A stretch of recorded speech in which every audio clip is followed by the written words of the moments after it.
Hi hello నమస్తే welcome to Nagarjuna info. మీకు Photoshop గురించి కానీ ఆధార్ కార్డ్ గురించి కానీ మరియు క్యాన్వా ప్రో గురించి కానీ ఎటువంటి గవర్నమెంట్ సంబంధించిన విషయాల గురించి కానీ మీకు వెంటనే అప్డేట్స్ రావాలంటే మా యొక్క నాగార్జున ఇన్ఫో ఛానల్ని సబ్స్క్రైబ్ చేసుకొని మరి లైక్ చేసి షేర్ చేయండి. మీకు ఎటువంటి అప్డేట్స్ అయినా కానీ మీకు అందుతాయి. మరియు ప్రత్యేకంగా రూపొందించబడిన ఫోటోషాప్ క్లాసెస్ మరియు ఆధార్కి సంబంధించిన ఇన్ఫర్మేషన్, ఓటర్ ఐడి లేకుంటే రేషన్ కార్డ్ ఇలాంటి గవర్నమెంట్ సంబంధించిన ప్రతి ఒక్క అప్డేట్ గురించి, ప్రతి ఒక్క విషయం గురించి మమ్మల్ని సంప్రదించవచ్చు. అలానే మీరు ప్రతి ఒక్క సమాచారం కోసం మాకు కామెంట్ చేసి ప్రతి ఒక్క విషయాన్ని తెలుసుకోవచ్చు. హాయ్ అండి, వెల్కమ్ టు నాగార్జున ఇన్ఫో. ఈరోజు మనం ఫోటోషాప్ యొక్క పూర్తి ప్రయోజనాల గురించి తెలుసుకుందాం. ఎవరైతే ఫోటోషాప్ నేర్చుకోవాలని అనుకుంటున్నారో వాళ్లకు ప్రత్యేక కృతజ్ఞతలు. ఎందుకంటే మీరు రాబోయే కాలంలో ఎంతగానో కృషి చేసి ఈ ఫోటోషాప్ నేర్చుకున్నట్లయితే మీరు మీ యొక్క కుటుంబాన్ని కానీ మీ యొక్క అభివృద్ధిని కానీ ముందుగానే కనుక్కున్నట్టు. అయితే యాక్చువల్గా నా దగ్గరికి వచ్చారంటే మీకు ఆల్రెడీ ఫోటోషాప్ వచ్చినట్టే. కానీ నేను చెప్పిన ప్రతి ఒక్క విషయాన్ని మీరు నేను ఎలా చెప్తున్నానో దాన్ని ఒక్కసారి చెప్తే మీరు 100 సార్లు ప్రాక్టీస్ చేస్తేనే వస్తుంది. ఒక క్లాస్ చెప్పాను అనుకోండి, ఒక క్లాస్ విన్నాను కదా, అయిపోయింది కదా, మళ్ళీ రేపు పొద్దున ఇంకో క్లాస్ వస్తుంది కదా అని చెప్పి మీరు ఆ క్లాస్ మర్చిపోయారనుకోండి, రాదు. ఒక క్లాస్ చెప్పానంటే అది ఎందుకు చెప్పాడు, ఏంటిది ఇది అని చెప్పేసి మీరు ఒక సిస్టమ్ చిన్నగా సాధ్యమైనంత వరకు, లక్షలలో సిస్టమ్స్ కొనమని నేను చెప్పట్లేదు, మీకు సాధ్యమైనంత వరకు 5,000లో సిస్టమ్ వస్తుంది, 3,000లో వస్తుంది, 2,000లో వస్తుంది, 10,000లో వస్తుంది. బేసిక్ సిస్టమ్ కొనుక్కొని మీ ఇంట్లో పెట్టుకొని, లేదంటే మీ దగ్గర ఫ్రెండ్ దగ్గర ఉన్నా కానీ, మీ రిలేటివ్స్ దగ్గర ఉన్నా కానీ తీసుకొని ప్రాక్టీస్ చేయండి డైలీ వైజ్గా.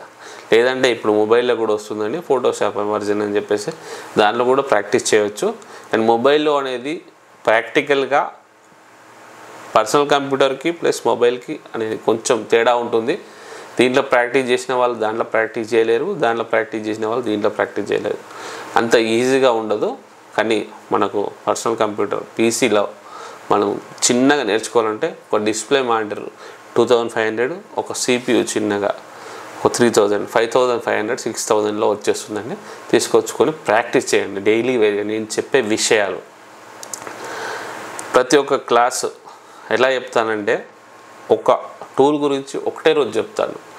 ఒక టూల్ గురించి ఒకటే రోజు చెప్తా కదా, ఇదే కదా ఏం లేదు అని చెప్పి అనుకుంటారు. కానీ మీరు అప్లై చేసేటప్పుడు తెలుస్తుంది దాన్ని ఎలా అప్లై చేయాలి, ఎందుకు వస్తలేదు, విన్నప్పుడు ఇంత మంచిగా అనిపించింది కదా, ఇంతే కదా, సింపుల్ కదా అని చెప్పి అనిపిస్తుంది కదా. అలా కాదు, అప్లై చేసినప్పుడు మీరు ఫోటోషాప్లో దాన్ని అప్లై చేసినప్పుడు తెలుస్తుంది దాని కథ. ఇంతే కదా అని చెప్పి అనిపిస్తుంది.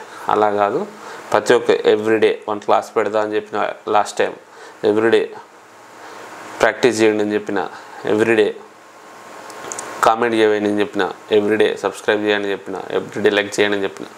నాకు లైక్ చేసినా చేయకున్నా, షేర్ చేసినా చేయకున్నా కానీ మీరు పర్సనల్గా మీరు సాటిస్ఫై నేను నేర్చుకొని మీకు ఒక బాట అంటే ఒక దారి చూపెడితే నేను చెప్పే ఒక క్లాసు నాకు అదే చాలండి. ఓకేనా? ఫస్ట్ క్లాస్లోకి వెళ్ళే ముందు మనం ఫోటోషాప్ అంటే ఏంటి అని తెలుసుకునే ముందు, మరి ఫోటోషాప్ కనుక్కున్న వాళ్ళు ఎవరు, ఫోటోషాప్ ఎప్పుడు ఏర్పడింది, ఫోటోషాప్ సంస్థాపకులు ఎవరు, మరి ఫోటోషాప్ ఏ సంవత్సరంలో రిలీజ్ అయింది, ఫోటోషాప్లో మనం ఎన్ని రకాలు ఉన్నాయి, మరి ఫోటోషాప్ ఎక్కడ మొదలైంది, మరి ఎవరు కనుగొన్నారు అనే విషయాన్ని తెలుసుకోవాలి కదా. ఫస్ట్ ఒక సబ్జెక్ట్ గురించి తెలుసుకునే ముందు దాన్ని ఎవరు కనుగొన్నారని చెప్పి తెలుసుకోవడంలో తప్పేం లేదు. అది ఫస్ట్ ఒక వస్తువు, ఒక తాజ్మహల్ ఉంది అని చెప్పి మన సందర్శకులు అందరూ పోయి వచ్చి ఆగ్రాకి పోయి వచ్చి ఫోటోలు అన్నీ దిగి వస్తున్నారు. కానీ దాన్ని కట్టించింది ఎవరు అంటే చాలా తక్కువ మందికి తెలుస్తుంది. కానీ చదువుకున్న వాళ్ళకి ఏం తెలుస్తుంది, షాజహాన్ కట్టించారని చెప్పేసి, ప్రేమకు గుర్తుగా షాజహాన్ తాజ్మహల్ కట్టించారని తెలుస్తుంది. కానీ తాజ్మహల్ గురించి తెలిసి కట్టించిన వాళ్ళ గురించి తెలియకుంటే దానికి విలువ ఉండదు కదా. అలానే ఫోటోషాప్ గురించి తెలిసి దాన్ని ఎవరు కనుగొన్నారు అని చెప్పి తెలియకుంటే దానికి విలువ ఉండదు. ఫోటోషాప్ అనేది మనకు అందిన గొప్ప వరం. మన చేతిలో ఇలా నడుస్తుందంటే ఫోటోషాప్ గురించి ఫస్ట్ మనం, ఇది క్లాస్ కాదండి, ఇంట్రడక్షన్ మాత్రమే.